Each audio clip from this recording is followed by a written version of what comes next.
Tom? Tom? We can't start dinner without you. Tom?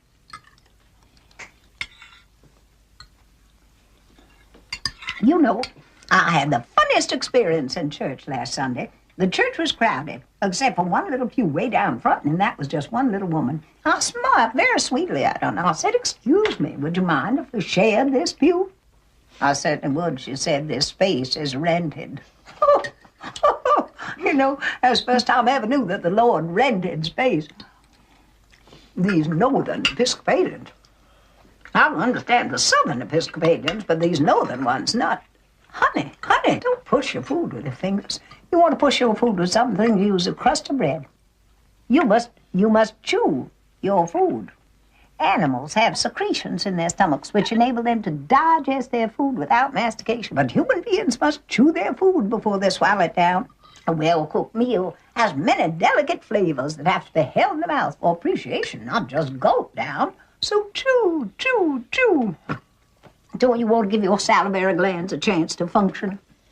Mother, I have not enjoyed one bite of this dinner because of your constant directions on how to eat it. It's you that make me rush through meals with your hawk-like attention to every bite I take. It's disgusting. All this talk about salivary glands, animal secretions, mastication. Temperament, like a metropolitan star. You aren't excused from this table. I'm getting a cigarette. You smoke too much. Mother, I'll bring in the coffee. No, you sit down. I'm going to be the houseboy today, and you're going to be the lady. I am already up. Resume your seat. You keep yourself fresh and pretty for the gentlemen callers. I'm not expecting any gentlemen callers. Well, the nice thing about them is they come when they're least expected. Well, I remember one Sunday afternoon in Blue Mountain when your mother was a girl. I know what's coming now. Yes, but let her tell it. Again? She loves to tell it. I remember one Sunday afternoon in Blue Mountain when your mother was a girl, she received 17 gentlemen callers. While sometimes there weren't chairs enough to accommodate them all, and we had to send the houseboy over to the parish house to fetch the folding chairs. How did you entertain all those gentlemen callers? Well, I happened to understand the art of conversation. I bet you could talk. Well, I could. All the girls in my day could, I tell you. Yes? Well, they knew how to entertain their gentlemen callers. Wasn't enough for a girl to be possessed of a pretty face and a graceful figure. Although I wasn't slighted in other respect. She also needed to have a nimble wit and a tongue to meet all occasions. What did you talk about? Well, we talk about things of importance going on in the world. Never anything common or coarse or vulgar. My callers were gentlemen, or some of the most prominent men on the Mississippi Delta, planters and sons of planters. There was young chap Laughlin. He later became vice president of the Delta Planters Bank. And Hadley Stevenson, he was drowned in Moon Lake. My goodness, he certainly left his widow well provided for. $150,000 in government bonds. And the Coutret brothers, Wesley and Bates. Bates was one of my own bright particular beaux. But he got in a quarrel with that wild Wainwright boy, and they shot it out on the floor of Moon Lake Casino. Bates was shot through the stomach and died in the ambulance on his way to Memphis. He certainly left his widow well provided for, too. 8,000 to 10,000 acres, no less. He never loved that woman. She just caught him on the rebound. My picture was found on him the night he died. Oh, and that boy. That every girl in the Delta was simply setting her cap for. That beautiful, brilliant young Fitzhugh boy from Greene County. What'd he leave his widow? They never married. What's the matter with you? You talk as though all my old admirers had turned up their toes to the daisies. Isn't this the first you've mentioned that still survives? He made an awful lot of money. Went north to Wall Street, made a fortune. He had the Midas touch. Everything that boy touched just turned to gold. And I could have been Mrs. J. Duncan Fitzhugh, mind you. But what did I do? I just went out of my way and picked your father.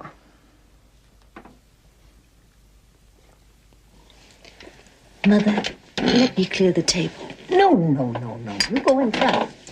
Study your typewriter chart or practice your shorthand a little. Stay fresh and pretty.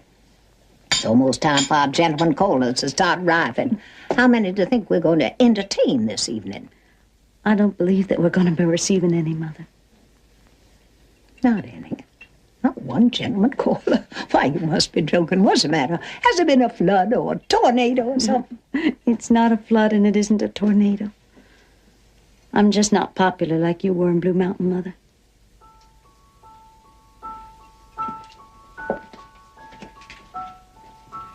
Mother's afraid that I'm going to be an old maid.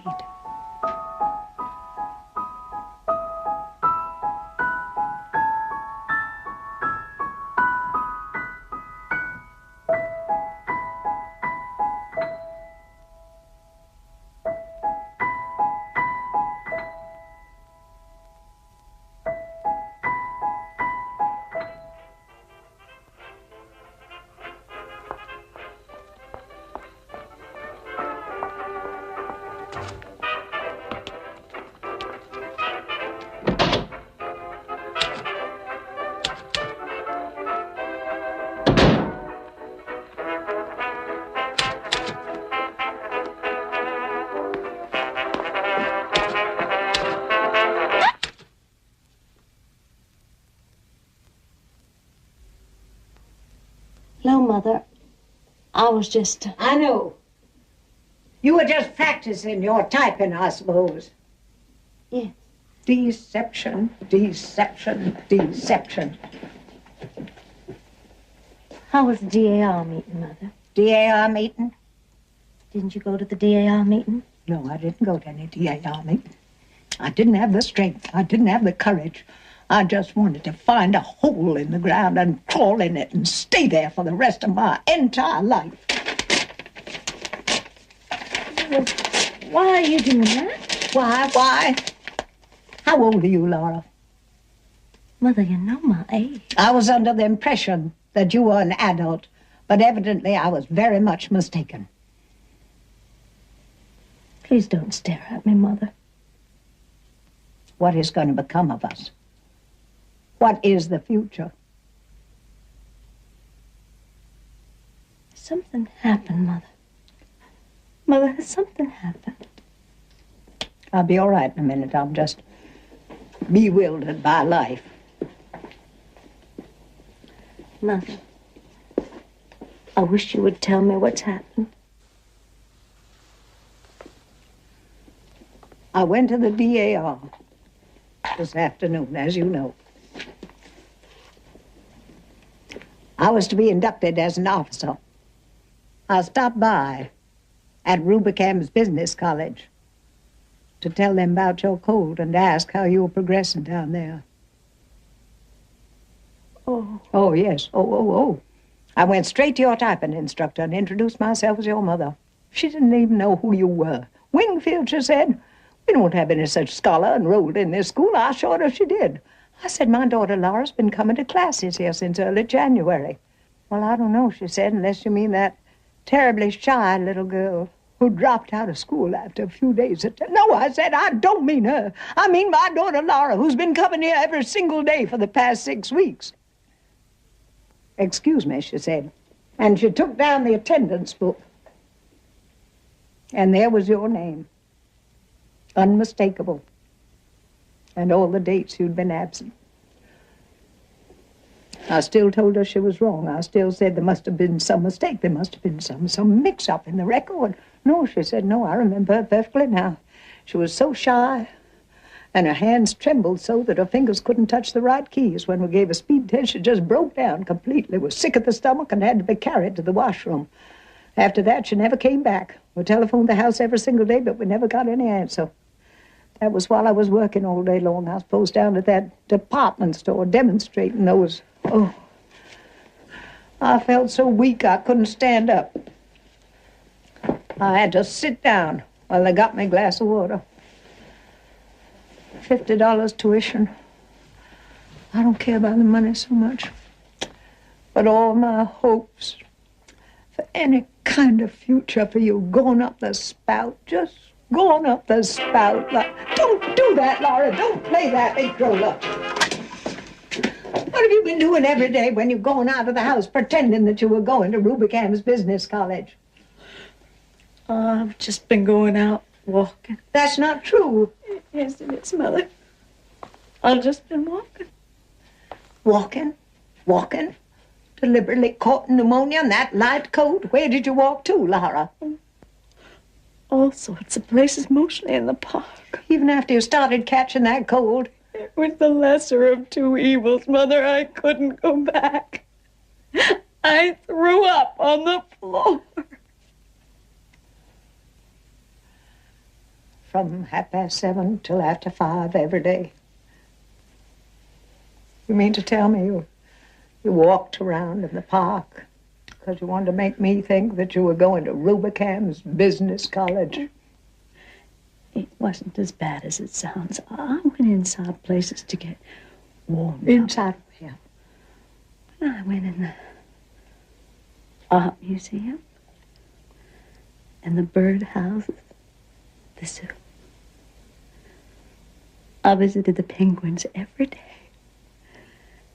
And you did all that to deceive me, just for deception. Why? Mother, when you're disappointed, you get that awful suffering look on your face, like the picture of Jesus, Mother, in the museum.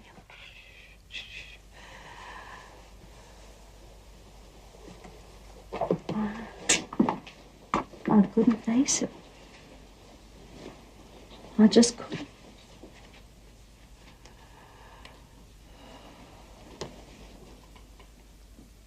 So, what are we going to do now, honey, the rest of our lives?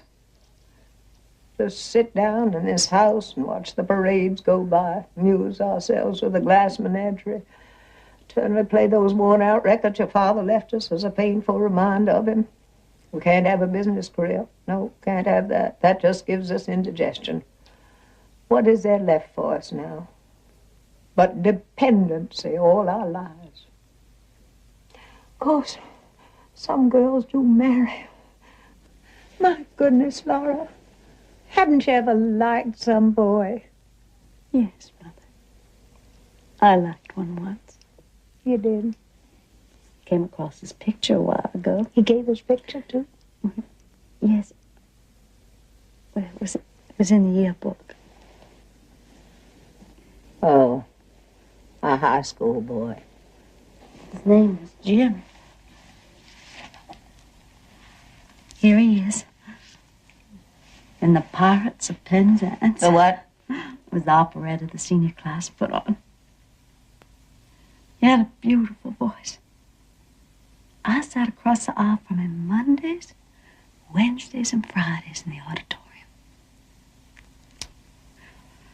Here he is, with a silver cup for debating. See his grin? So he had a grin, too. He used to call me Blue Roses. Blue Roses? What'd they call you a silly name like that for? I was out sick with pleurosis. When I came back, he asked me what the matter was, and I said, I have pleurosis. He thought I said blue roses, so that's what he always called me after that. Every time he saw me, he'd say, hello, Blue Roses. I didn't care much for the girl that he went out with, Emily Masenbach. Emily was the best-dressed girl at Solden, but it never struck me that she was sincere. I read in the paper once that they were engaged. It's a long time ago. They're probably married by now. That's all right, honey. That's all right. Doesn't matter. Little girls who aren't cut out for business careers sometimes end up married to very nice young men. And I'm just going to see to it that you do that, too. Mother? What is it now? I'm crippled. Don't say that word. How many times have I told you never to say that word? You're not crippled. You just got a slight defect, that's all. If you'd lived in the days when I was a girl and they had long, graceful skirts sweeping the ground, it might even have been considered an asset. When you got a slight disadvantage like that, you just got to cultivate something else to take its place. You got to cultivate charm or vivacity or charm. That's the only thing your father had plenty of. Charm.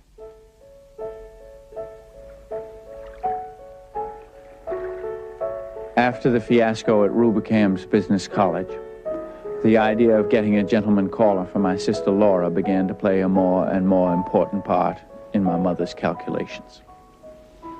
It became an obsession. Late that winter, realizing that extra money would be needed to properly feather the nest, she began a vigorous campaign on the telephone, roping in subscribers for one of those magazines for matrons called The Homemaker's Companion. Ida Scott? This is Amanda Wingfield. We missed you at the DAR last Monday.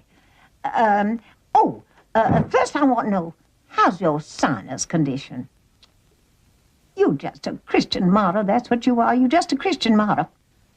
I was going through my little red book, and I saw that your subscription to the Companion is about to expire just when that wonderful new series by Bessemer Harper's starting. It's the first thing she's written since Honeymoon 4-3. Now, that was unusual, wasn't it? Ida, this one is even lovelier. It's all about the horses that on Long Island, and this debutante is thrown from her horse while taking him over the jumps at the regatta. Her spine is injured. That's what the horse did, is stepped on her. Now, there's only one surgeon in the entire world that can keep her from being completely paralyzed, and that's the man she's engaged to be married to, and is tall and is blonde and is handsome. Well, that's unusual too, huh?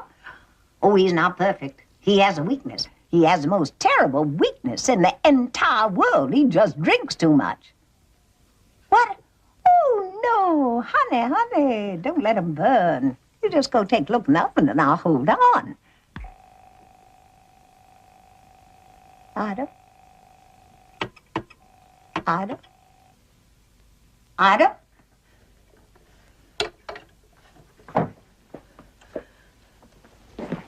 Why, that woman. Do you know what she did? She hung up on me.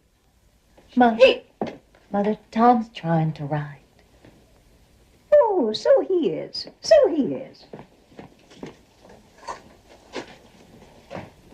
What are you up to now? I'm trying to save your eyesight. You only got one pair of eyes, you have to take care of them. Oh, I know that Milton was blind, but that's not what made him a genius. Mother, please go away and let me finish writing. Now, why can't you sit up straight so your shoulders don't stick through like sparrow's wings? Mother, please go busy yourself with something else. I am trying to write. Now, I've seen a medical chart, and I know what that position does to your internal organs. You sit up straight, and I'll show you. Your stomach presses against your lungs press against your heart, and that poor little heart gets discouraged because it hasn't got any room left to go on beating for you. What in Christ's name Don't you am I talk to me like supposed to that. do? What's the matter with you? Have you gone out of your senses? I have, that's true. You've driven me out of What's the matter with you lately, you big idiot? Look, Mother, I've got no single thing in my life here that I can call my own. Lower your voice. Yesterday you confiscated my books. You Yes, had I did. I took that horrible novel back to the library, that awful book by that insane Mr. Lawrence. I cannot control the output of a diseased mind or people who cater to them. And I won't allow such filth in my house. No.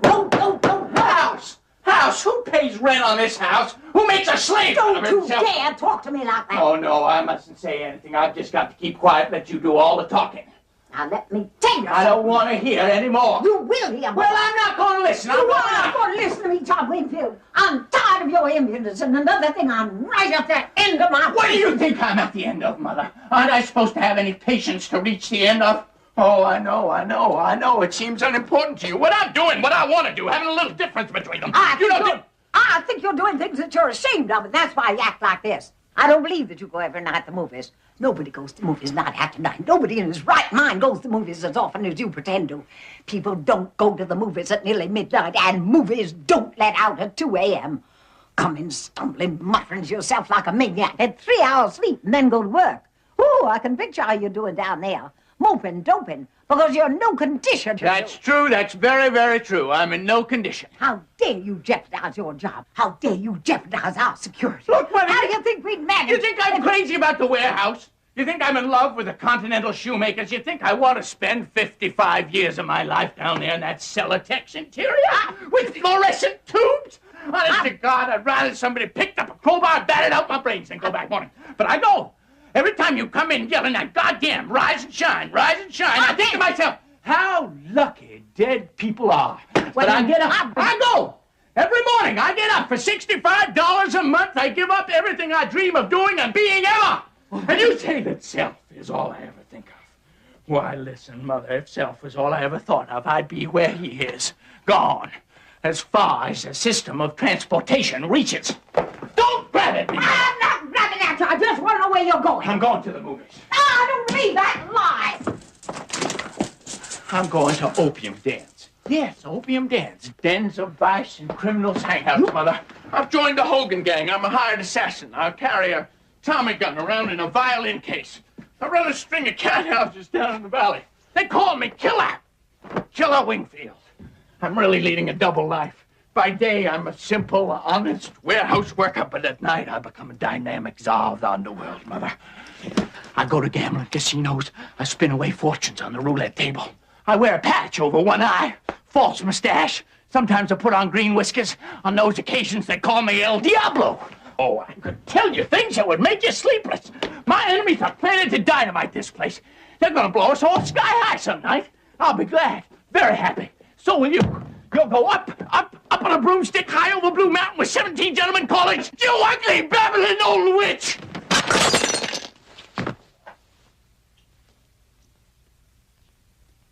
I'll never speak to you as long as you live until you apologize to me.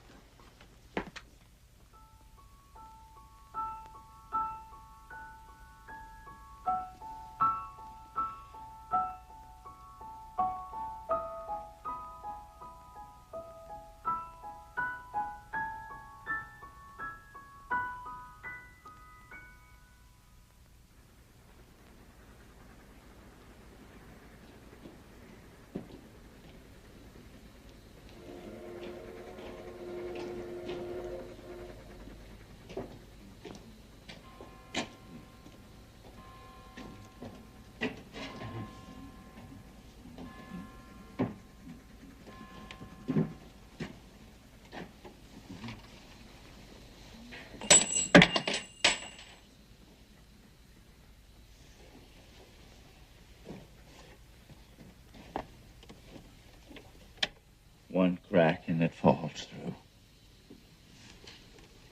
Tom? What are you doing? I'm looking for Dorky. Where have you been all this time? I've been to the movies. All this time at the movies? It was a very long program. There was a Garbo picture, and a Mickey Mouse, and a newsreel,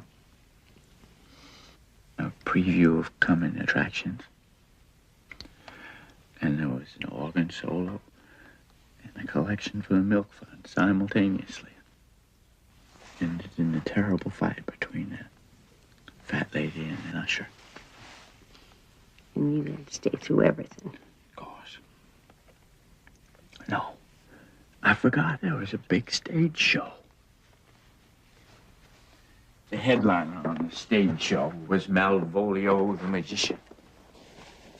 He performed wonderful tricks, many of them, such as pouring water back and forth between two pitchers.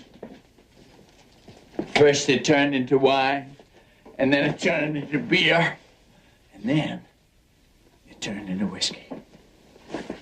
I know it was whiskey that it finally turned into, because he needed somebody to come up out of the audience and help me out. I came up. Both shows.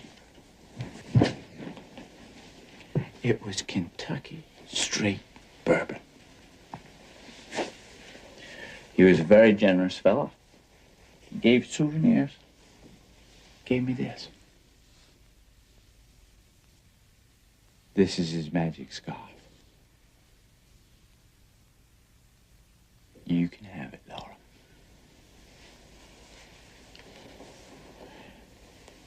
You wave this over a cage of canaries, you get a bowl full of goldfish. Wave it over a goldfish bowl.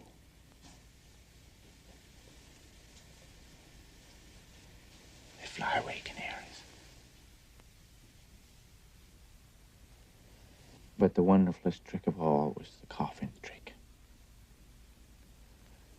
We nailed him up inside a coffin, and he got himself out of the coffin without removing one nail. Now there's a trick that'll come in handy for me. Get me out of this 2x4 situation. What are you shushing me for? You wake up, Mother. Goody, goody. Pay her back for all those rise and shines.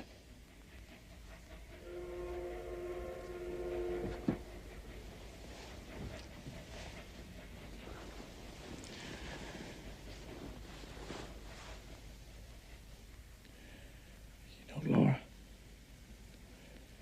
it don't take much intelligence to get yourself into a nailed-up coffin. But who in hell ever got himself out of one without removing one nail?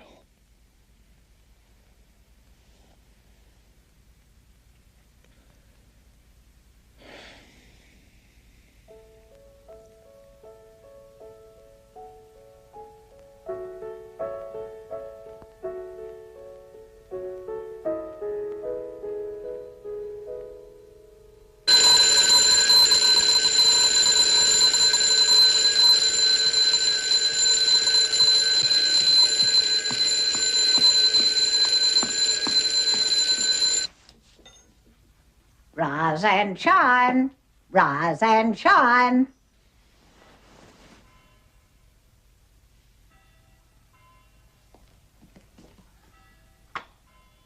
Laura, go tell your brother to rise and shine. I'll rise, but I won't shine.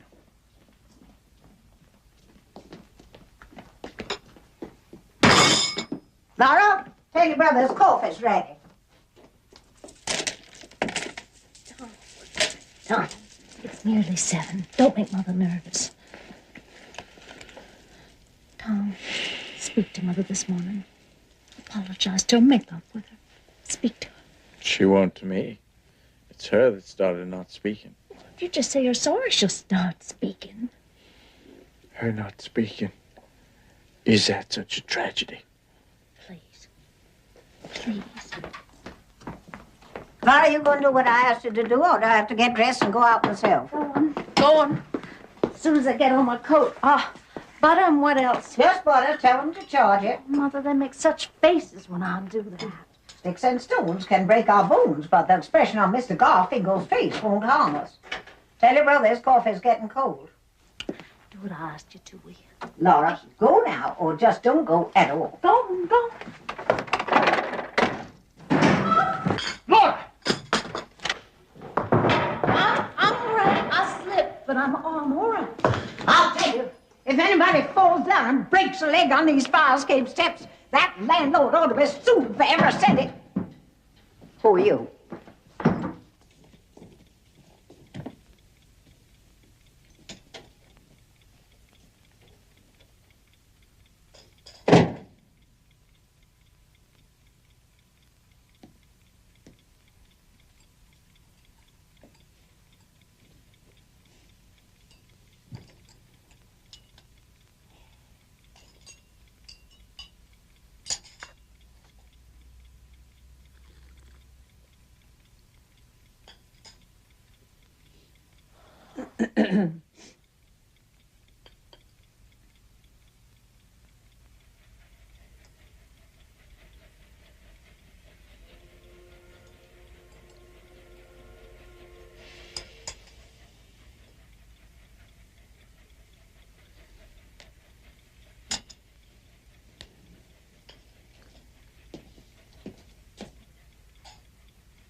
I'm sorry, Mother.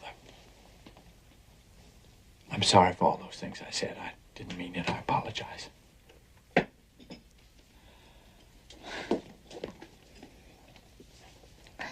My devotion has made me a witch, and so I make myself hateful to my children. No, you don't. I worry so much I don't sleep. It makes me nervous. I understand that. You know, I've had to put up a solitary battle all these years, but you're my right-hand power. Now, don't fail me. Don't fall down. I try, Mother. That's all right. You just keep on trying, and you're bound to succeed. Well, you're just full of natural endowments. Both my children are. They're very precious children. I have an awful lot to be thankful for. You just must promise me one thing. What's that, Mother? Promise me you're never going to become a drunkard. I promise. I will never become a drunkard, Mother. That's what frightened me so, that you'd be drinking.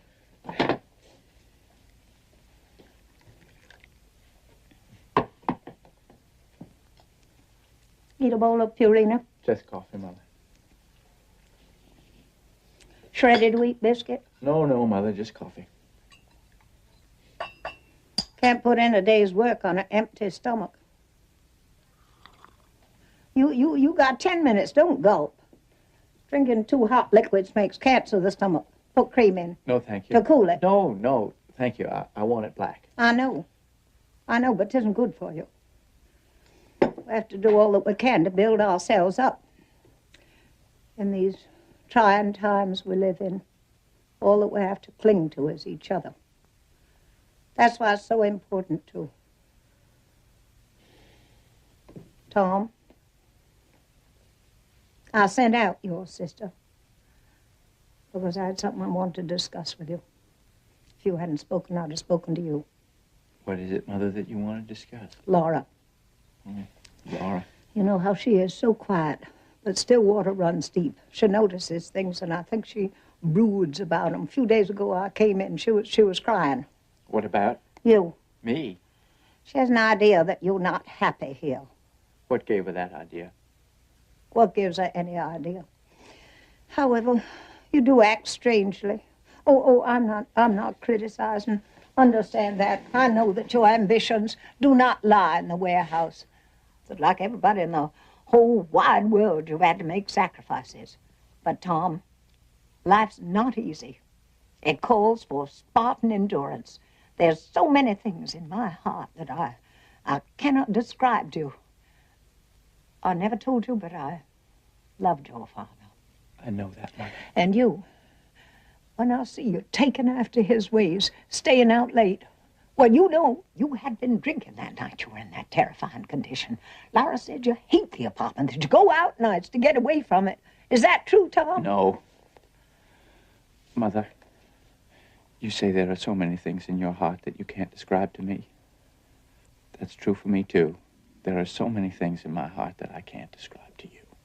So let's just respect each other's privacy and leave it alone.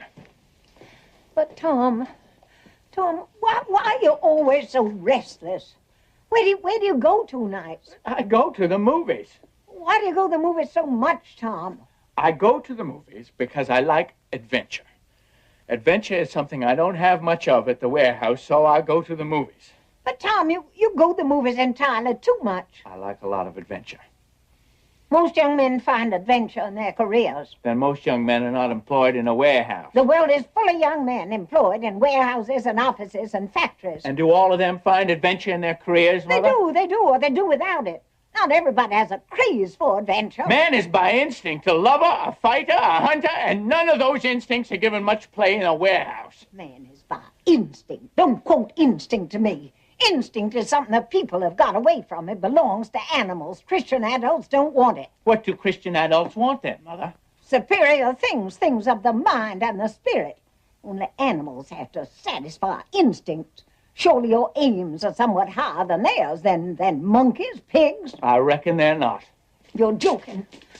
However, that isn't what I wanted to discuss. I haven't got much time. Sit down. You want me to punch in red at the warehouse, Mother? You got 5 minutes. I want to talk about Laura. All right. What about Laura? We have to be making some plans and provisions for her. She's older than you, 2 years. and nothing has happened. She just drifts along, doing nothing. Frightens me terribly how she just drifts along. Maybe she's the type people call home girls. There's no such type, and if there is, it's a pity. That is, unless the home is hers, with a husband. What? Oh, I can see the handwriting on the wall as clear as I see the nose on the front of my face. It's terrifying. More and more you remind me of your father. He was out all hours without explanation, then left, goodbye, and me with the bag to hold. I saw that letter you got from the Merchant Marine. I know what you're dreaming. I'm not sitting here blindfolded. Very well, then. Then do it. But not until there's somebody to take your place. What do you mean? I mean, as soon as Laura has somebody to take care of her, married, a home of her own, independent, why, then you'll be free to go wherever you please, on land, on sea, whichever way the wind blows you. But until that time, you got to look out for your sister. I don't say me because I'm old and don't matter. I say your sister because she's young and dependent. I put her in business college, a dismal failure. Frightened her so she was sick of the stomach. I took over the Young People's League of the church, another fiasco. She spoke to nobody and nobody spoke to her. Now all she does is fool with these pieces of glass and play those worn-out records. What kind of life is that for a girl to lead? Well, what can I do about it? Overcome selfishness. Ah! Self is all you ever think about. Where's your muffler? Put your wool muffler on. Tom, I haven't said what I had in mind to ask you. I am too late to stay here and... Down at the warehouse, aren't there some nice young men? No. There must be some. Find one that's clean living, doesn't drink, and ask him out for a sister. Oh, my gosh! For a sister to meet, to get acquainted. Will you? Will you? Will you? Will you? Yes!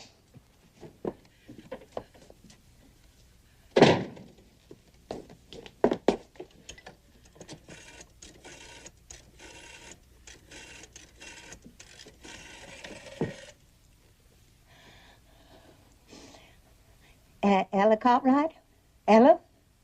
It's Amanda Wingfield. First, how's that kidney trouble? It has. It has come back. You just a Christian martyr, that's what you are. You just a Christian martyr. Ella, I was noticing in my little red book that your subscription to the Companion has expired just when that wonderful new syrup by Bessie May Harper's starting. It's all about the horses set on Long Island, and... Oh, you have? You've read it. Well, how do you think it turns out? Oh, no. Bessie May Harper never lets you down. Oh, of course, we have to have complications. Can't have a story without them. But Bessie May Harper always leaves you with such an uplift. What's the matter, Ella? You sound so mad. Oh, because it's only 7 o'clock in the morning. I forgot that you never get up until 9. I forgot that anybody in the whole wide world was allowed to sleep as late as that. Well, I can't say it any more than I'm sorry, can I? What? You gonna take that subscription from me anyhow? Well, bless you, Ella. Bless you, bless you, bless you.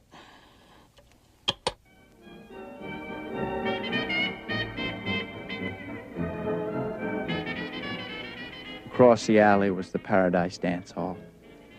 Evenings in spring, they'd open all the doors and windows and the music would come outside. Sometimes they'd turn out all the lights except for a large glass sphere that hung from the ceiling.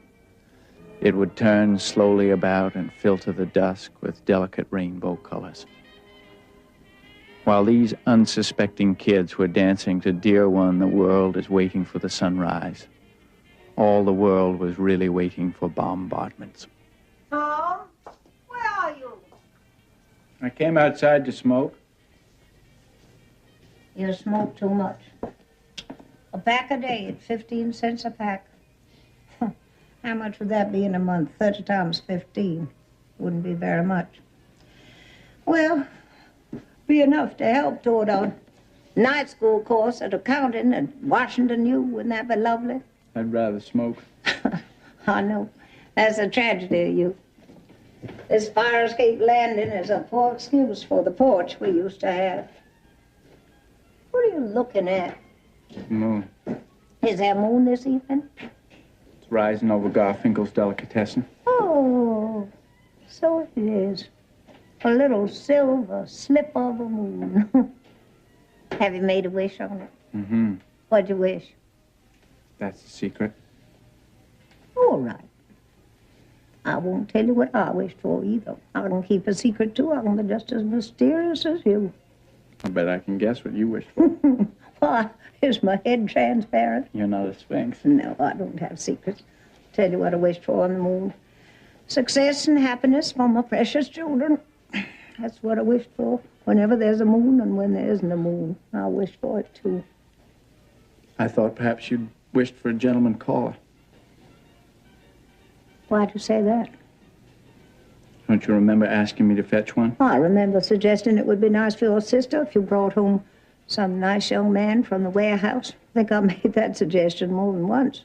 You have made it repeatedly. Well? Well, we're going to have one. What? A gentleman caller. You mean you asked some nice young man to come over? I asked him to dinner. You really did? I really did. And did he accept? He did. He did? He did. Well, isn't that lovely? I thought that you would be pleased. How soon? Quite soon. How soon? Pretty soon. How soon? Very, very soon. Oh, every time I want to know something, you start going on like that. What do you want to know? Go ahead and guess. Go ahead and guess. I bet I can guess. You want to know when the gentleman caller's coming? He's coming tomorrow. Tomorrow? Oh, no. I can't do anything about tomorrow. I can't do anything about tomorrow. Why not? But it doesn't give me any time. Time for what? Time for preparations. You should have phoned me the minute you asked it, the minute he accepted. You don't have to make any fuss. Well, of course I have to make a fuss. I can't have a man coming into a place that's all sloppy. It's got to be thrown together properly. I'll certainly have to do some fast thinking by tomorrow night, too. I don't see why you have to think at all. That's because you just don't know. You just don't know. Can't have a gentleman caller coming into a pigsty. Now, let me see. I've got those 3 pieces of wedding silver left. I'll polish that up. I wonder how that old lace tablecloth is holding up all these years. Can't wear anything. We haven't got it. We haven't got anything to wear. We haven't got it. Mother, this boy is no one to make a fuss over. I don't know how you can say that when this is the first gentleman caller your little sister's ever had. I think it's pathetic that that little girl has never had a single gentleman caller. Come on inside. Come on What inside. for? I want to ask you a few things. Mother, if you're going to make a fuss about this, I'm going to call the whole thing off. I'll call him up and tell him not to come. No, you can't do that. People hate broken engagements. They have no place to go. Come on inside. Come on inside. Will you come inside when I ask you to come inside? Sit down. Any particular place you would like me to sit? Sit anywhere. Sit anywhere. Look. What am I going to do about that? Have you ever seen anything look so sad? I know. I'll get a bright piece of cretonne. That won't cost very much. And I made a payment on a floor lamp, so I'll have that sent out. Put a bright cover on that chair. Wish I'd time to paper the walls. What's his name? His name's O'Connor, Mother. O'Connor. He's Irish, and tomorrow's Friday. That means fish. That's all right. I'll make a salmon loaf and some mayonnaise dressing for it. Where'd you meet him? I met him at the warehouse, Mother. Where else would I meet him? Well, I don't know. Does he drink? Why would you ask me that? Because your father did. Don't get started on that He now. drinks, then. Not that I know of. Well, you have to find out. There's nothing I want less for my daughter than a man who drinks. Aren't you being a little bit premature? Poor Mr. O'Connor's not yet appeared on the scene. But he will tomorrow to meet your sister, and what do I know about his character? What are you up to now? Always did hate that cowlick. I never could understand why it won't sit down by itself. Mother, I want to tell you something. I mean it sincerely, right straight from my heart. There's lots of fellas that meet girls whom they don't marry. You know, you always had me worried because you could never stick to a subject. Now, what I want to know is, what is his position at the warehouse? His position is that of a shipping clerk, Mother. Oh, a shipping clerk. Well, that's fairly important. That's where you'd be if you had more get-up. How much does he earn? I would judge his salary to be approximately $85 a month. $85 a month. Well, that's not princely. It's 20 more than I make. Oh, I know that. Oh, how well I know that. How well I know that. $85 a month. No, can't be done. Family man could never get by on $85 a month. Mother, Mr. O'Connor is not a family man. Well, he might be sometime in the future, mightn't he? Oh, I see. Plans and provisions. You're the only young man I know who ignores the fact that the future becomes the present the past, and the past turns into everlasting regret if you don't plan for it. I will think that over and see what I can make of it. Don't be supercilious with your mother. But I want to know more about this. What do you call him? Mr. O'Connor? Mr. O'Connor must have another name besides Mr. His full name is James D. O'Connor. The D is for Delaney. Delaney. Irish on both sides, and he doesn't drink. Shall I call him up right this minute and ask him? No. I'll call him up and tell him you want to know if he drinks. No. You mustn't do that. You have to be discreet about that subject. When I was a girl in Blue Mountain, and it was suspected that a young man was drinking, and any girl was receiving his attentions, if any girl was receiving his attentions, she'd go to the minister of his church and ask about his character, or her father. If her father was living, then it was his duty to go to the minister of his church and ask about his character. And that's how girls in Blue Mountain were kept from making tragic mistakes. Then how did you come to make such a tragic mistake? Oh, I don't know how he did it, but that face fooled everybody. All he had to do was grin, and the whole world was bewitched. I don't know of anything more tragic than a young girl just putting herself at the mercy of a handsome appearance. And I hope that Mr. O'Connor is not too good looking. As a matter of fact, he's not. He's covered with freckles, and he's got a very large nose. He's not right down homely. Not right down homely, just medium homely, I'd say. Well, if a girl had any sense, she'd look for character in a man anyhow. That's what I've always said, Mother. You've always said it. You've always said it. How could you've always said it when you never even thought about it? Don't be so suspicious of me. I am. I'm suspicious of every word that comes out of your mouth whenever you talk to me. But I want no more about this young man. Is he up and coming? I think he really does go in for self-improvement. What makes you think it? He's going to night school. What does he do there at night school? He's studying radio engineering and public speaking. Public speaking, huh? Well, that shows. That shows that he intends to be an executive someday and radio engineering. Well, that's coming, huh? I think it's here. Well, those are all very illuminating facts. Facts that every mother should know about any young man calling on her daughter. Seriously, or not. Just one little warning, Mother. I didn't tell him anything about Laura. I didn't let on we had dark, ulterior motives. I just said, why don't you come over for dinner some night? He said, fine, and that was the whole conversation. I'll bet it was, too. I tell you, sometimes you can be as eloquent as an oyster. However, when he sees how sweet and pretty that child is, he's going to be very happy that he was asked over here to have some supper. Just one thing, Mother. You won't expect too much of Laura, will you? What do you mean? Well, she seems all those things to you and to me because she's ours and we love her. We don't even notice that she's crippled anymore. Don't use that word. You've got to face the facts, Mother. She is. And that's not all. What do you mean, that's not all? Mother, you know that Laura is very different from other girls. Yes, I do. I do know that. And I think that difference is all in her favor, too. Not quite all. In the eyes of strangers, other people. She lives in a world of her own. She's terribly shy. And those things make her seem a little peculiar to people that live outside the house. Don't use that word, peculiar. You've got to face the facts, Mother. She is. I don't know in what way she's peculiar.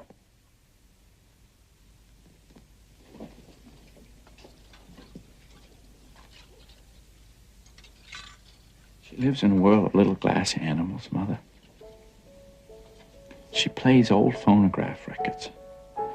And that's about all.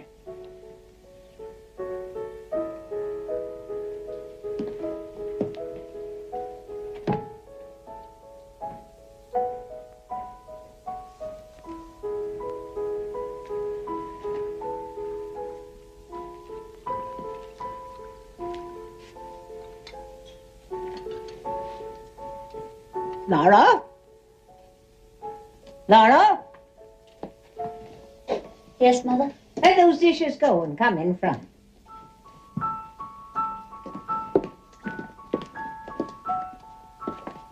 Come and make a wish on the moon.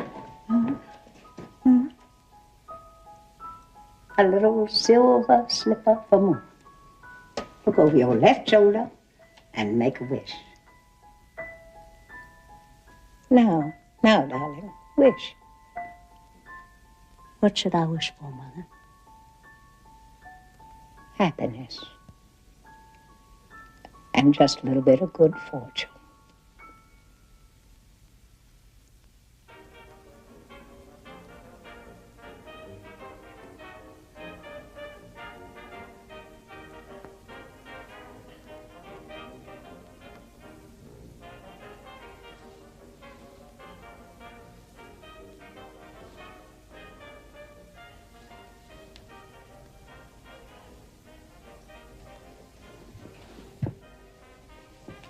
Why are you trembling so, honey? Mother, you've made me so nervous. Why? How have I made you nervous? Oh, all this fuss. You make it seem so important. I don't understand you at all, honey. Every time I try to do anything for you that's the least bit different, you just seem to set yourself against it. There, now, take a look at yourself. No, wait, just a minute. I forgot something. What is it? A couple of improvements. When I was a girl, we had round little lacy things like that, and we called them gay deceivers. Oh, I won't wear them. Of course you're going to wear them. Why should I? Well, tell you the truth, honey, you're just a little bit flat-chested. Mother, you make it seem like we're setting a trap. We are. All pretty girls are trapped, and men expect them to be traps. Now, look at yourself in the glass. See? You look just like an angel on a postcard. Isn't that lovely? Now, you wait. I'm going to dress myself up, too. You're going to be astonished at your mother's appearance.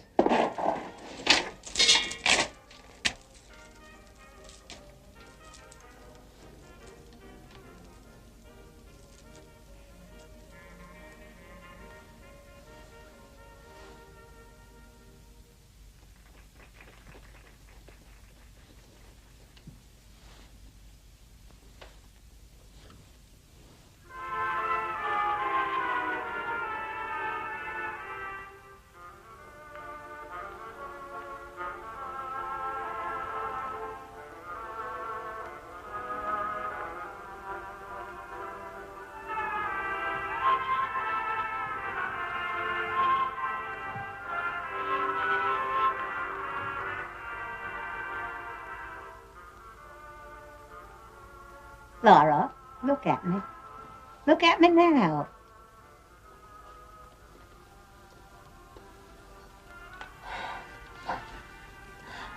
How lovely. It used to be. It had a lot of flowers on it, but they got awful tired, so I had to take them all off. I led the cotillion in this dress years ago. I won the cakewalk twice at Sunset Hill. I walked to the governor's ball in Jackson. You should have seen your mother. You should have seen your mother, how she just sashayed around the room just like that. I had it on the day I met your father. I had malaria fever, too. The change in climate from East Tennessee to the Delta weakened my resistance. Not enough to be dangerous, just enough to make me restless and giddy. Oh, it was lovely.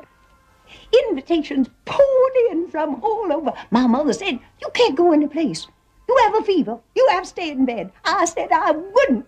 And I took quite on, and I kept on going and going. Dances every evening, long rides in the country in the afternoon, and picnics. That country, so lovely. So lovely. And May, all lacy with dogwood and simply covered with jonquils. My mother said, you can't bring any more jonquils in this house. I said, I will. And I kept on bringing them in anyhow. Whenever I'd see them, I'd say, wait a minute, I see jonquils, and I'd make my gentlemen callers get out of the carriage and help me gather some. Tell you the truth, Laura, it ought to be a kind of joke. They'd say, look out, here comes that girl. We'll have to spend the afternoon picking jonquils. My mother said, you can't bring any more jonquils in this house. I haven't got any more vases. Hold them. I said, that's quite all right. I can hold some myself. Malaria fever. Your father. Jonquils.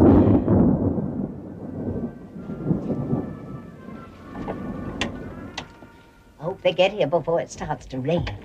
I gave your brother a little extra money so he and Mr. O'Connor could take a service car home. Mother? What's the matter now? What'd you say his name was? O'Connor, why? What's his first name? I don't remember. Oh, yes, I do, too. It was Jim. Yes, that was it. It was Jim. Oh, Mother, not Jim O'Connor. Yes, Jim. I've never known a Jim that wasn't nice. Are you sure that his name was Jim O'Connor? Why, sure, I'm sure. Why? Is it the one that Tom used to know in high school? I don't think so. He didn't say so. I think he just got to know him at the warehouse. There was a Jim O'Connor that we both knew in high school. Oh, Mother, if it's the one that Tom's bringing home to dinner, you'd have to forgive me. I wouldn't come to the table. What's this now? What sort of silly talk is this? Remember, you asked me once if I ever liked a boy. Remember, I showed you this boy's picture. You mean that boy in the yearbook? Yes, that boy. Laura, were you in love with that boy? I don't know, Mother. I only know that I couldn't sit at the table if it was him. It won't be him. It isn't the least bit likely. But whether it is or not, you will come to the table. You will not be excused. I'll have to be, Mother. I don't intend to humor your silliness, Laura. I've had too much from you and your brother both. So, just sit down and compose yourself till they arrive. Tom has forgotten his key, so you'll have to let him in when they get here. Oh, Mother, please, you answer the door. How can I? When I haven't even finished the mayonnaise dressing for the salmon. Oh, please, you go to the door. What's all this? Don't it makes me do. Honey, what's all this fuss about just one gentleman caller? That's all. Just one.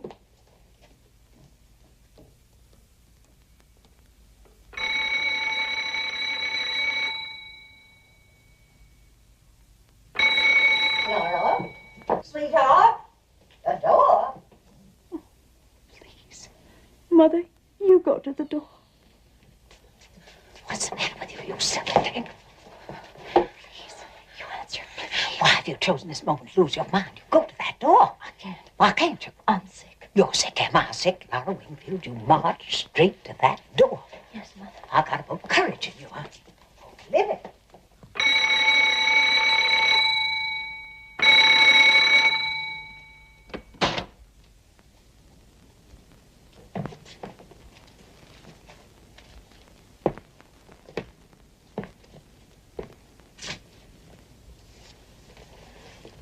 Laura, this is Jim. Jim, this is my sister, Laura. I didn't know Shakespeare had a sister. How are you, Laura? How do you do? Okay, your hand's cold, Laura. I've been playing the Victrola. Oh. Must have been playing classical music on it. Ought to play a little hot swing music, warm you up. What's the matter? Laura? Laura is terribly shy. Shy, huh? Unusual to meet a shy girl nowadays. I don't believe you ever mentioned you had a sister. Well, now you know. I have one. Here's the Star Times. You want a piece of it? Uh-huh. What piece? Comics? Sports.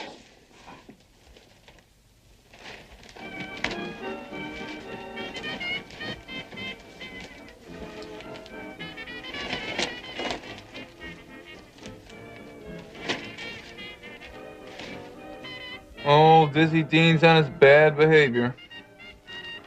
Really? Yeah.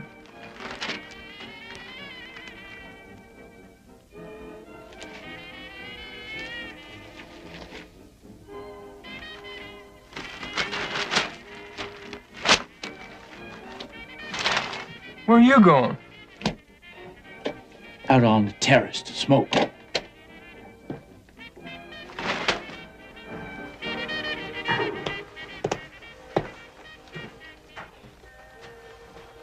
You know, Shakespeare, I want to sell you a bill of goods. What goods? A course I'm taking. What course? Public speaking. Hmm? You and me, we're not the warehouse type. Thanks, that's good news. What's that got to do with public speaking? Would fit you for executive positions. Yeah, it's done a hell of a lot for me. In what respect? In every respect. Ask yourself what's the difference between you and me and the guys in the office down front. Brains? No. Ability? No. And what? Primarily, it amounts to just one single thing. What's that? Social poise. The ability to square up to somebody and hold your own on any social level. Tom? Yes, Mother? You and Mr. O'Connor? Yes, Mother? Make yourselves comfortable. We will. Ask Mr. O'Connor if he'd like to wash his hands. No thanks, ma'am. Took care of that down at the warehouse. Tom? Yeah. Mr. Mendoza was speaking to me about you. Favorably? What do you think? Well, You're gonna be out of a job if you don't wake up. I am waking up. You show no signs. The signs are interior. I'm about to make a change. I'm right on the point of committing myself to a future that does not include Mr. Mendoza or the warehouse, or even a night school course in public speaking. What are you gassing about? I'm tired of the movies. Movies? Yes, the movies. Look at them all. All those glamorous people having adventures, hogging it all, gobbling the whole thing up. You know what happens? People go to the movies instead of moving. Hollywood characters are supposed to have all the adventures for everybody in America, while everybody in America sits in a dark room watching them having them. Yes, until there's a war. That's when adventure becomes available to the masses. Everyone's dish, not only Gable's. Then the people in the dark room come out of the dark room to have some adventures of their own. Goody, goody. Now it's our turn to go to a South Sea island, make a safari, be exotic, far off. But I'm not patient. I don't want to wait till then. I'm tired of the movies, and I'm about to move. Move? Yes, When? soon. Where? I'm starting to boil inside. Oh, I know I seem dreamy, but inside, well, I'm boiling. Every time I pick up a shoe, I shudder a little, thinking how short life is and what I am doing. Whatever that means. I know it don't mean shoes, except it's something to put on a traveler's feet. Look. Huh? I'm a member. Union of Merchant Seamen. I paid my dues this month instead of the electric light bill. You'll regret it when they turn off the lights. I won't be here. Well, how about your mother? I'm just like my father, the bastard son of a bastard. See how he grins? He's been absent going on 16 years. You're just talking, you drip. How's your mother feel about it? Tom? Here comes Mother. Mother's not acquainted with my plans. Boys? Yes, Mother? Where you all? In front, Mother. Well, Mother, you look so pretty. you know that's the first compliment you've ever paid me. I wish you looked pleasant when you're about to say something pleasant so I could expect it. Mr. O'Connor. How do you do? Well, well, well, so this is Mr. O'Connor. Introductions entirely unnecessary. I've heard so much about you from my boy, I finally said to him, Tom, good gracious, why don't you bring this paragon to supper finally? I'd like to meet this nice young man from the warehouse instead of just hearing you sing his praises so much. I don't know why my boy is so standoffish. That's not Southern behavior. Let's sit down. And I think we can stand a little more air in here. Tom, will you leave that door wide open? Felt a nice fresh breeze a moment ago. Well, how's it going to? So warm already. Not quite summer. We're going to burn up when summer really gets started. However, we're having a very light supper.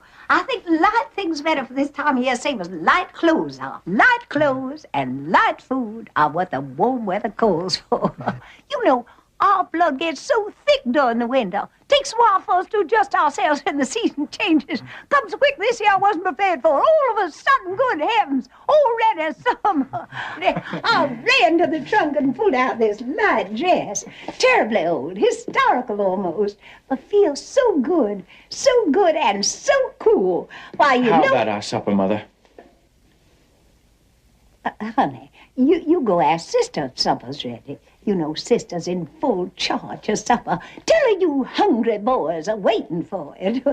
Have you met Laura? Well, she came to the door. She let you in. Yes, ma'am. She's very pretty. Oh, yes, ma'am. Please sit down. It's rare for a girl as sweet and pretty as Laura to be domestic, but Laura is, thank heavens, not only pretty, but very domestic.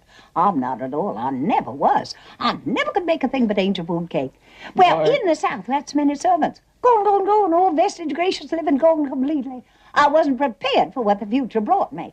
All my gentlemen callers were sons of planters, so naturally I assumed I'd been married to one, raised my family on a large piece of land with plenty of servants. But man proposes and woman accepts the proposal. To vary that old saying a little bit, I married no planter. I married a man who worked for the telephone company, that gallantly smiling gentleman over there. A telephone man who fell in love with long distance. Now he travels and I don't even know where. But what am I going on for about my tribulations? Tell me about yours. I hope you don't have any. Well... Tom? Yes, Mother? What about that supper? My supper's on the table. Oh, so it is. How lovely. Mr. O'Connor. Where's Laura? Laura is not feeling too well and thinks it would be better if she didn't come to the table. Laura? Yes, Mother? We can't say grace till you come to the table. Oh, I'm so sorry. Oh! Why, Laura, you are ill. Let Laura rest on the sofa. Standing over that hot stove has made her ill. I told her it was just too warm this evening, but... Is Laura all right? She's better, Mother. Oh, my goodness. I think we're going to have a little rain.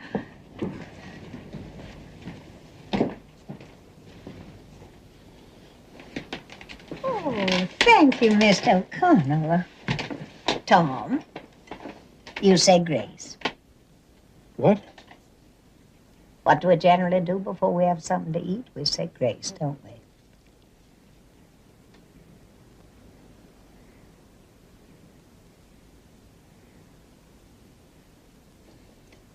For these and all thy mercies, God's holy name be praised.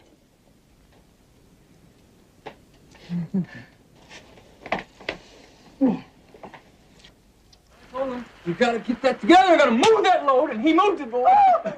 Now, wait a minute. I'm coming into something. Mr. O'Connor, I haven't had such a pleasant evening in a very long time. Oh, Miss Wingfield, let me give you a toast. Here's to the Old South. The Old South.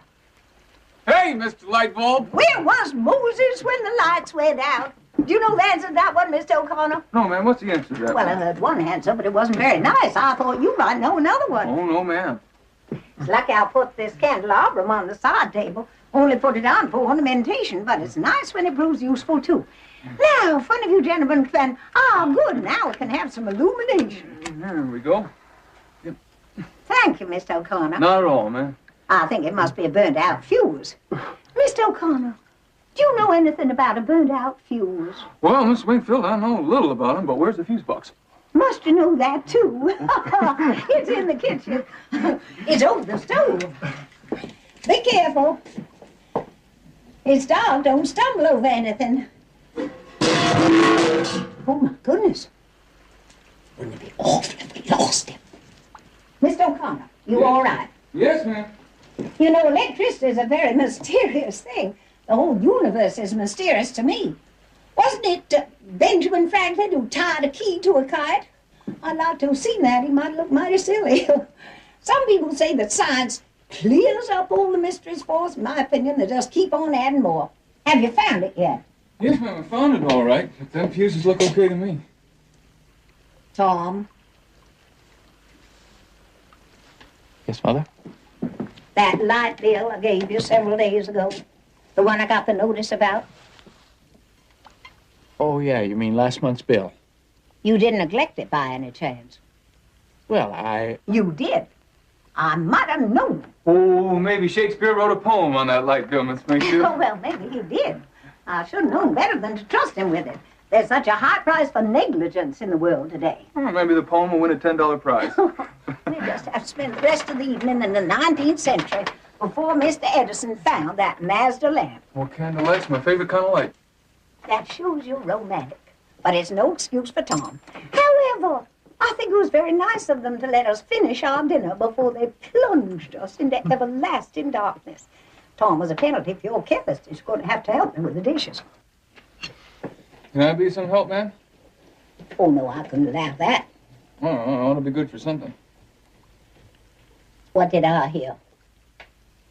I just said, ought to be good for something. That's what I thought you said. But Laura's all by lonesome out front. Maybe you'd like to keep her company. I can let you have this lovely old candelabrum for light. Used to be on the altar of the Church of the Heavenly Rest, but it melted a little out of shape when the church burned down. The church was struck by lightning one spring, and Gypsy Jones, who was holding a revival meeting in the village, said that the church was struck by lightning because the Episcopalians had started to have card parties right in the church. Is that so, man? I'll never say anything that isn't so.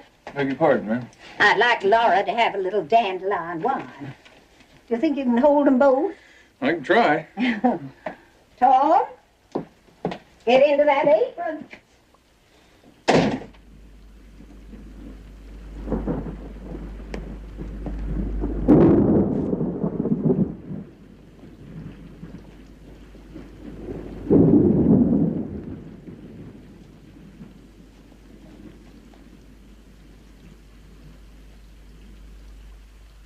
How you feeling now? Better?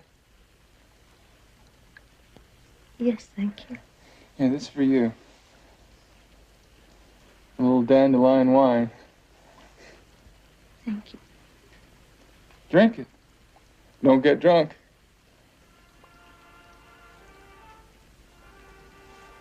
Where'll I put the candles? Anywhere. Well, how about right here on the floor? Any objections? No. I'll just spread a newspaper under it and catch the drippings. You know, I like to sit on the floor. You mind if I do? No. Would you give me a pillow? What? A pillow.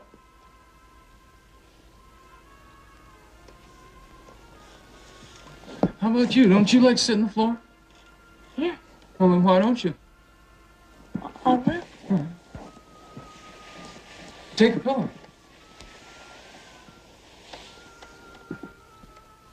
You know, I can't see you sitting way over there.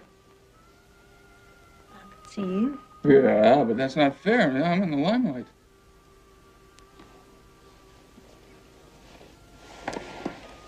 Good. Good. There. Well, that's better, isn't it? I can see you now. You comfortable? Yes, thank you. So am I. Comfortable as a cow.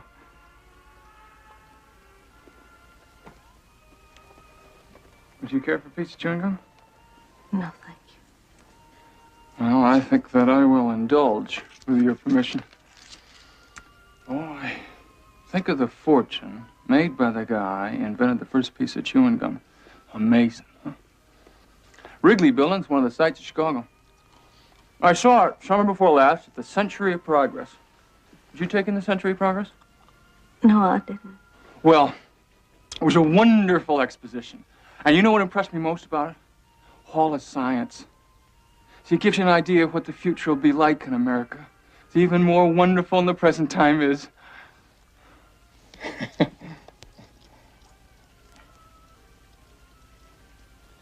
Hey, your brother tells me you're shy, Laura. Is that right? I don't know. Well, I judge you to be an old-fashioned type of girl. I think that's a pretty good type to be. You know, I hope you don't think I'm being too personal with you. Mr. O'Connor. Huh? I believe I will take a piece of gum, if you don't mind. Mr. O'Connor? Yeah? Have you kept up with your singing? Singing? Me? Yes, I remember what a beautiful voice you had. You heard me sing? Yes, very often. I don't suppose you remember me at all. Well, as a matter of fact, I did have an idea. I've seen you somewhere before. You know, it almost seemed like I was about to remember your name, but the name I was about to remember wasn't a name. So I stopped myself before I said it. Wasn't it Blue Roses? Blue Roses. Oh, my gosh! Blue Roses. You know, I didn't connect you with high school somehow or other. But that's where it was. It was in high school. Gosh, I didn't even know you were Shakespeare's sister. Gosh, I'm sorry. I didn't expect you to. You barely knew me. Well, we did have a speaking acquaintance. Oh, yes. We spoke to each other. Didn't we have a class and something together? Yes. What class was that? We're singing. Chorus. Oh, yeah. I sat across the aisle from you Mondays, Wednesdays, and Fridays in the auditorium. Mondays, Wednesdays. Oh, yeah, I remember now. You're the one who always came in late. Well, I had difficulty getting up the stairs. I had this brace on my leg then, and it clumped so loud. I never even noticed. Everyone was seated when I came in, and I had to walk in front of all those people. My seat was in the last row, and I had to go clumping up the aisle with everybody watching. You shouldn't have been self-conscious. I know, but I was. You mean you were shy with people? Well, I tried not to be, but I never could. Overcome it? No, I never could. Yeah. You know something, Laura? People are not so dreadful when you get to know them. That's what you have to remember. And everybody has problems. Not just you. Practically everybody has problems. You think yourself as being the only one who's disappointed. Just look around you, and what do you see? A lot of people just as disappointed as you are. Well, you take me, for instance. Boy, when I left high school, I thought I'd be a lot further along at this time than I am now. Remember that wonderful write-up I had in the Cadasco? Huh? It said that I was bound to succeed in anything I went into. Where are you going?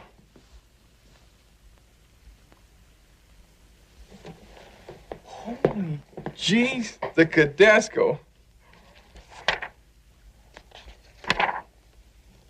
Here you are. And the Pirates of Penzance. The Pirates. Oh, better far to live and die. And sang the lead in that operetta. Oh, it's beautifully. Well, I know. Beautifully. Beautifully. You heard me then, huh? I heard you all 3 times. No. Yes. All 3 performances? Yes. What for? Well, I wanted you to autograph my program. Why didn't you ask me to? Well, you were always so surrounded by your own friends so much. I never had a chance. Well, you should have just come right up. That's what you might think. Thought I might think you would. Oh, yeah. Yeah, I was beleaguered by females in those days. Terribly popular. Yeah. Everybody liked you. Including you? Yes. Well. Give me that program, Laura. There we go. Better late than never. Oh, my goodness. My signature's not worth very much right now, but maybe someday it'll increase in value. You finished high school? Well, I made bad grades in my final examinations. I mean you dropped out? I didn't go back.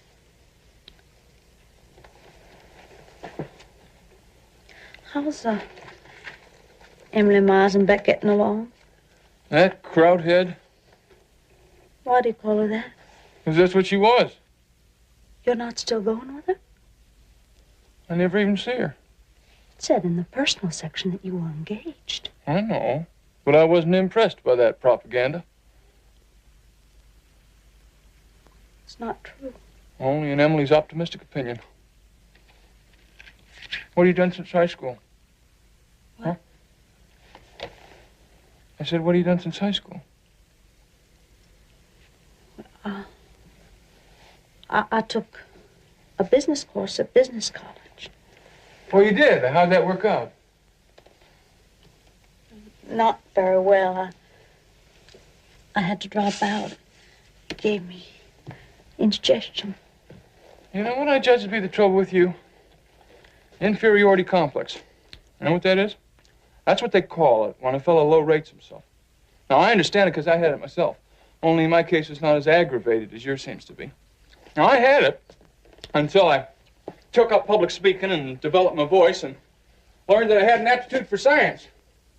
You know that until that time, I never thought of myself as being outstanding in any way whatsoever. Oh, my. Now, I haven't made a regular study of it, mind you. But I have a friend who says I can analyze people better than doctors make a profession of it. I don't claim that's necessarily true, but I sure can guess a person's psychology. Excuse me, Laura. Always take it out when the flavor's gone. Just wrap it in a piece of paper here. I know how it is when you get it stuck on a shoe. Yeah, that's what I judge to be your principal trouble. A lack of confidence in yourself as a person. Now, I'm basing that fact on a number of your remarks and on certain observations I've made. For instance, that clumping you thought was so awful in high school? You say you dreaded to go upstairs? See what you did? You dropped out of school. You gave up an education, all because of a little clump, which, as far as I'm concerned, is practically non-existent. Oh, little physical defects, all you have. It's hardly noticeable, even. Magnified 1,000 times by your imagination. Now, you know what my strong advice to you is? You got to think of yourself as being superior in some way. In what way would I think? Why, man alive, Laura, look around you and what do you see? A world full of common people. All of them born and all of them gonna die. Now, which of them has 1/10 of your strong points? Or mine? Or anybody else's for that matter? You see, everybody excels in some one thing. Well, some in many. Take me, for instance. Now, my interest happens to lie in electrodynamics. I'm taking a radio engineering course at night school, on top of a fairly responsible job at the warehouse. I'm taking that course and studying public speaking. Oh, my. Because I believe in the future of television. I want to be ready to go right up along with it. I'm planning to get in on the ground floor. I already made the right connections. And all that remains now is for the industry itself to get underway. You know, full steam. Money, rooga-jooga-jooga-jooga. Knowledge, rooga-jooga-jooga-jooga-jooga. Power, rooga-jooga-jooga. Wham! Now that's the cycle democracy's built on.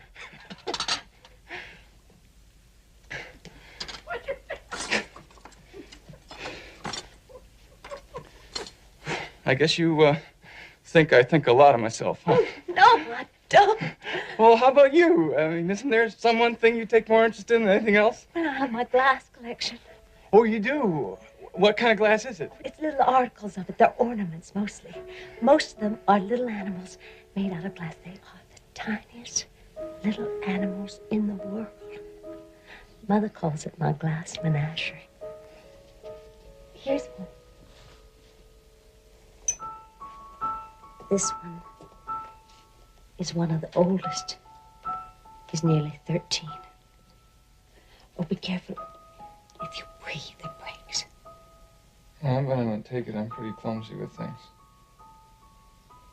Oh, no, I trust you with it.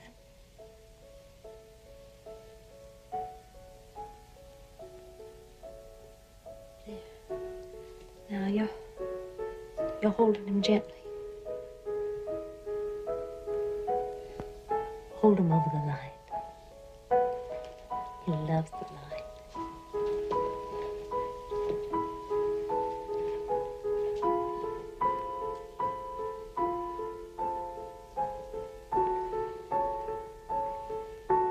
See how the light shines through him? Sure does shine. I shouldn't be partial, but he is my favorite one. What kind of thing is this one supposed to be? Well, haven't you noticed the single horn on his forehead? Oh, yeah, unicorn, huh? Mm-hmm. Unicorns. Aren't they extinct in the modern world? I know. Poor little fella. Must feel kind of lonesome. Well, if he does, he doesn't complain about it. Oh, he doesn't, huh?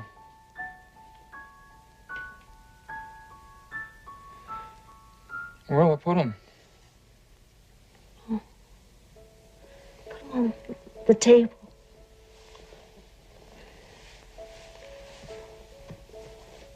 They all like a change of scenery once in a while. They do, huh?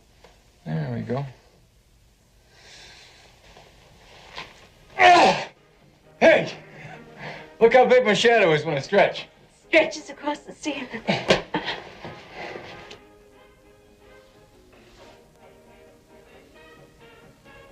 Where's the music come from?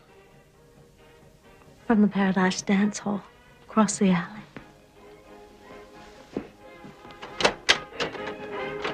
Stop raining. How about cutting a rug, little Miss Wingfield? Or is your program all filled up? Let me take a look at that. Every dance is taken. I'll just have to scratch some of them out of there.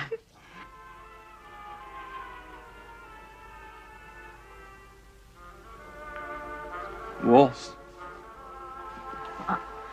I can't dance. There you go, that inferiority stuff. No, I've never danced in my whole life. Come on, try. I'll step on you. I'm not made out of glass.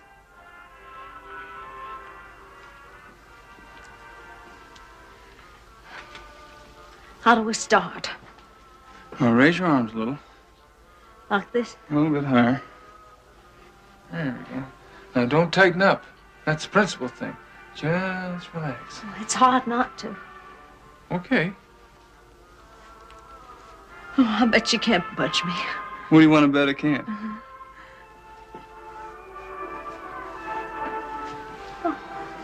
Oh, my goodness.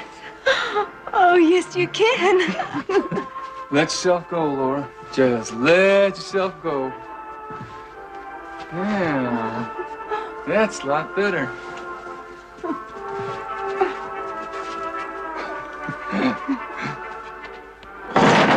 Oh, my God.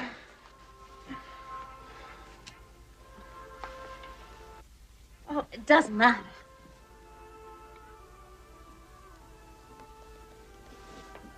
I knocked a little glass horse over. Is he broken? No, it's just like all the other horses. Oh, you mean he lost his, His horn. Oh, it doesn't matter. Maybe it's a blessing in disguise. I bet you never forgive me for that. I bet that was your favorite piece of glass. I don't have favorites much. It's no tragedy. Glass breaks so easily, no matter how careful you are. Traffic jars the shelves and things fall off them. Still, I'm awfully sorry that I was the cause of it. I just imagine he had an operation, and the horn was removed to make him feel less freakish. Now he'll be like all the other horses, ones that don't have horns. I'm glad to see you have a sense of humor. You know, you're different from anybody else I know. Do you mind me saying that? I mean it. You make me feel sort of... Well, I don't know how to say it. I'm usually pretty good at expressing things, but this is something I don't know how to say. Anyone ever tell you you were pretty? Well, you are. And in a different way from anyone else. And all the nicer because of the difference. Well, I wish you were my sister. I'd teach you to have confidence in yourself. You see, being different is nothing to be ashamed of. Because other people, they're not such wonderful people. They're 100 times 1,000. You're 1 times 1. They walk all over the earth. You just stay here. They're common as weeds, but you, well, you're blue roses. Blue is wrong for roses. Well, it's right for you, because you're pretty. In what respect am I pretty? In all respects. Your eyes, your hair, your hands. Pretty. You think I'm saying this because I'm invited to dinner and have to be nice. I could do that. Oh, I could say lots of things without being sincere, but I'm talking to you sincerely. I happen to notice that you had this inferiority complex that keeps you from feeling comfortable with people. Well, somebody ought to build your confidence up. way up. Somebody ought to make you proud instead of shy and turning away and blushing. Somebody ought to kiss you, Laura.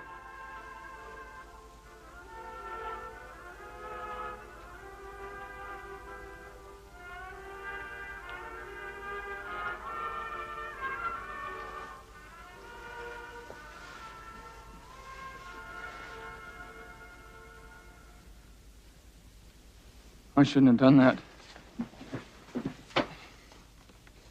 Oh, my God. Oh, that was way off the beam. Did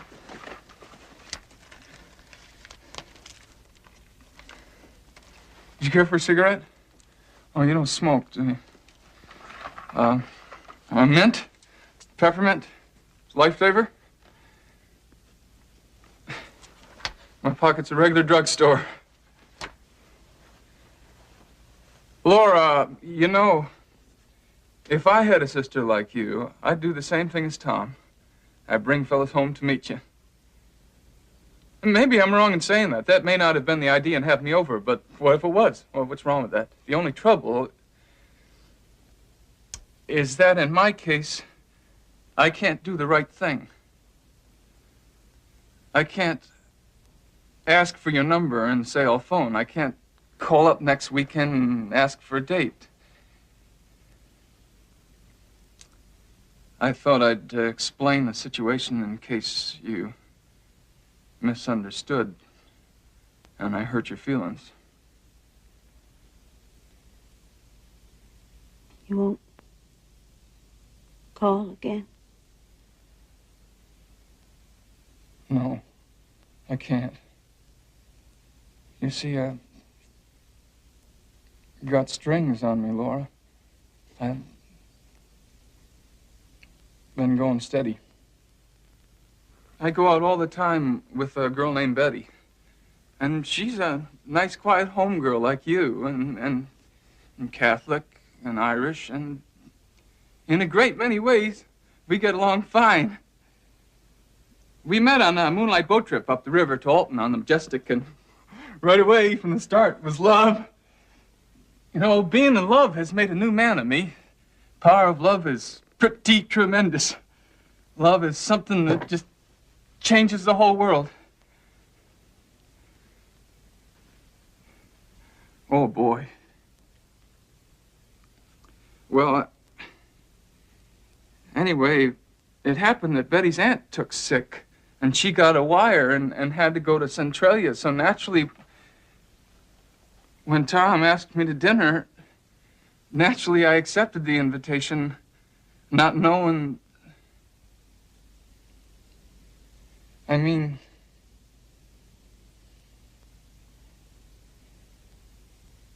not knowing.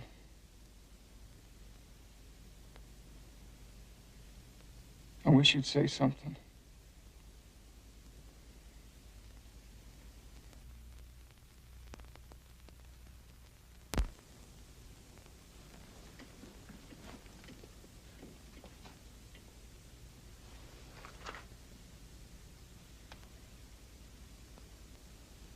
What are you doing that for?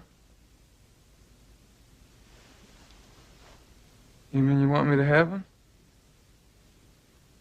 What for?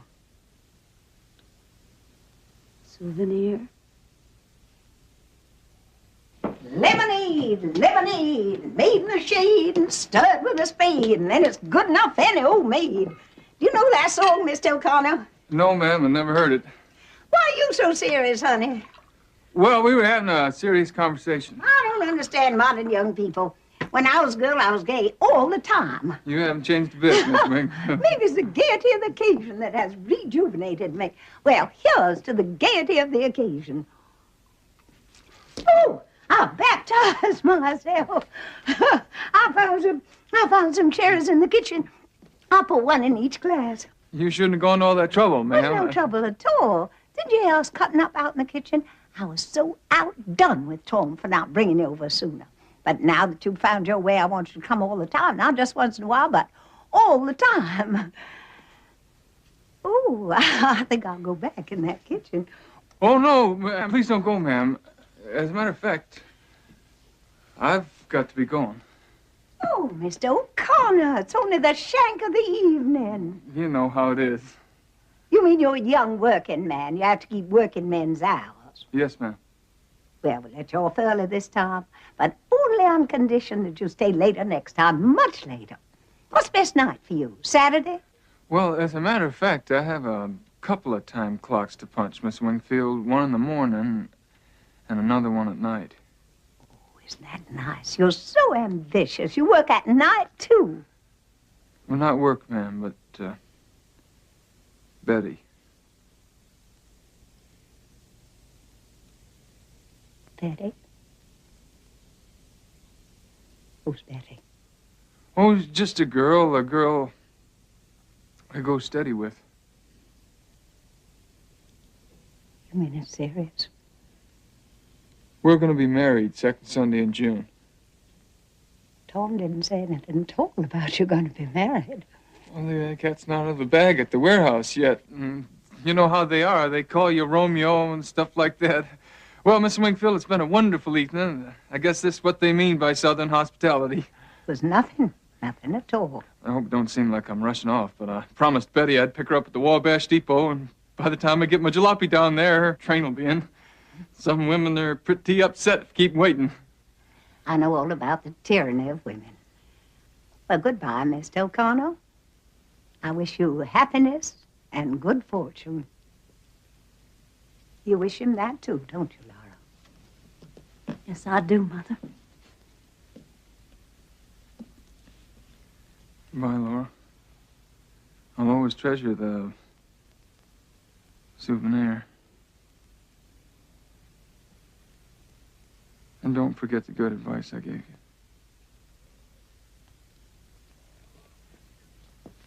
So long, Shakespeare. Thanks again, ladies. Good night.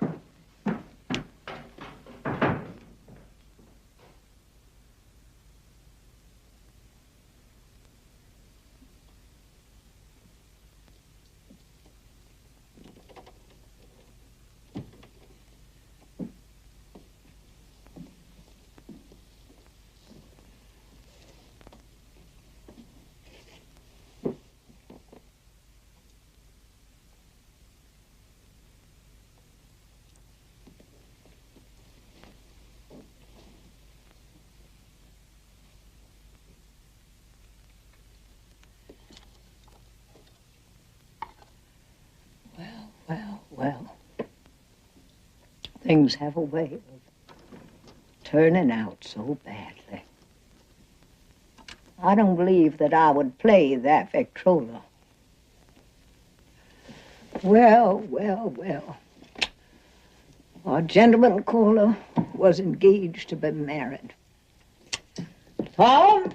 Yes, Mother? Come out here. I want to tell you something very funny. Has our gentleman caller gotten away already? Our gentleman caller made a very early departure. That was a nice joke you played on us, too. How do you mean? You didn't mention that he was engaged to be married. Jim? Engaged? That's what it just informed us. I'll be jiggered.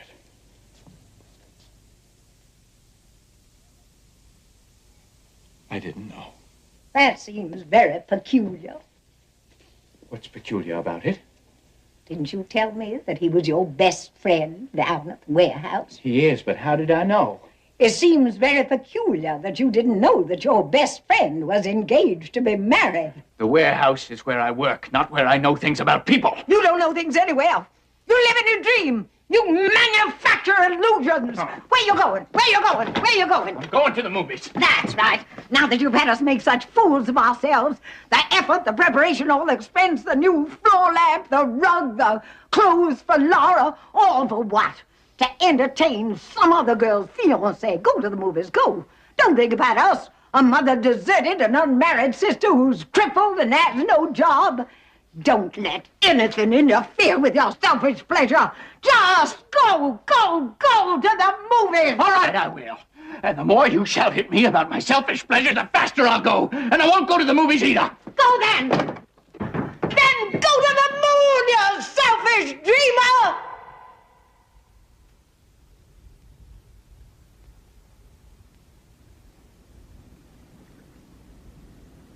I didn't go to the moon.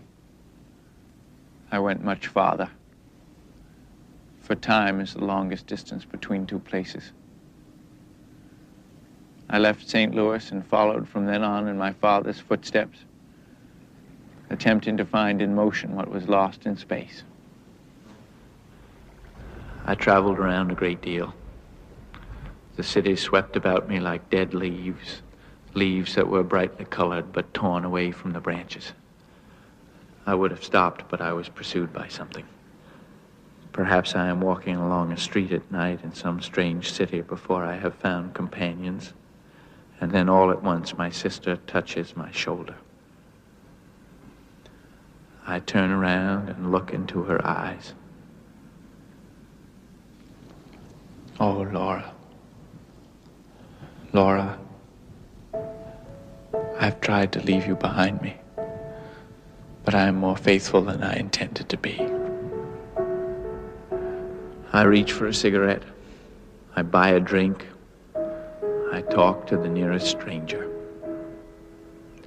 Anything that can blow your candles out. For nowadays the world is lit by lightning. Blow out your candles, Laura.